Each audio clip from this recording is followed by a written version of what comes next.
So we know that last week's spy balloon came from China, but what about the 3 other objects shot down over the weekend? Well, apparently, U.S. pilots could not even identify how these objects were even being powered or staying in the air, so we seem to know nothing. Anyway, joining us now with reaction, a former Navy pilot. He previously encountered an unidentified flying objects. Ryan Graves is with us. Ryan, welcome to the program. I know NORAD is saying this, that it's a possibility. I don't doubt that it is a possibility. I've studied it. I've looked into it. I find it an interesting topic. I've not been convinced that, life exists elsewhere or what these unidentified flying objects are. But you testified before Congress. Why don't you tell people what you said? Yeah, Sean, I think at the end of the day, I agree with you that we really just don't have enough information right now to make an assessment either way of what we're looking at.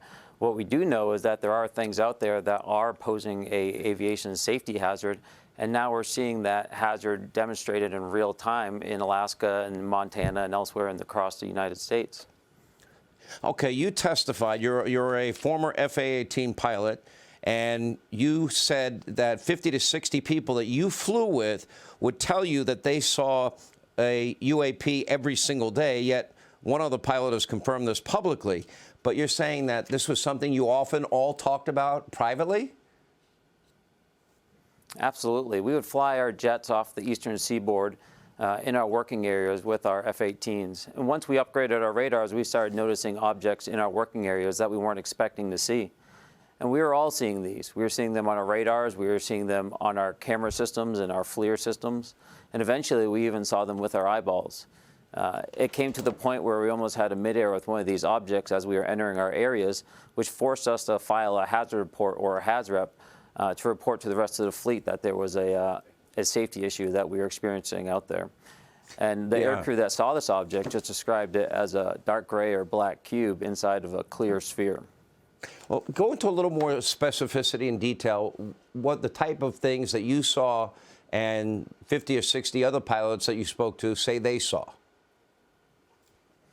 Yes, when we were off the East Coast, typically how we'd see these objects behave is stationary, which isn't very exciting, but typically when we're operating at altitude, we could have winds anywhere from 60 knots up to 120 knots. What is your altitude you fly at? Operating, what is the altitude? We'll operate anywhere from about 5,000 to 30,000 feet. Okay. And so, okay, so they would be stationary. Quite high winds, and these objects, correct. And they would be stationary against the wind, as if they weren't moving, when we're fighting to keep our aircraft in the area. Other times, they would proceed in a straight line or in a holding pattern, often at speeds up to supersonic, 1.0 Mach. And they would also be out there all day, where our aircraft would typically only last for about an hour, hour and 15 minutes when we're flying tactically. These objects would be flying at high speeds for most of the day.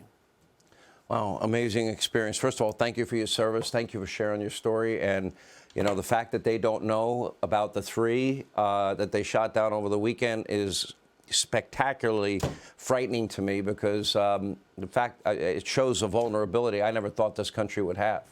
We appreciate you being with us. Thank you, sir. Hey, Sean Hannity here. Hey, click here to subscribe to Fox News YouTube page and catch our hottest interviews and most compelling analysis. You will not get it anywhere else.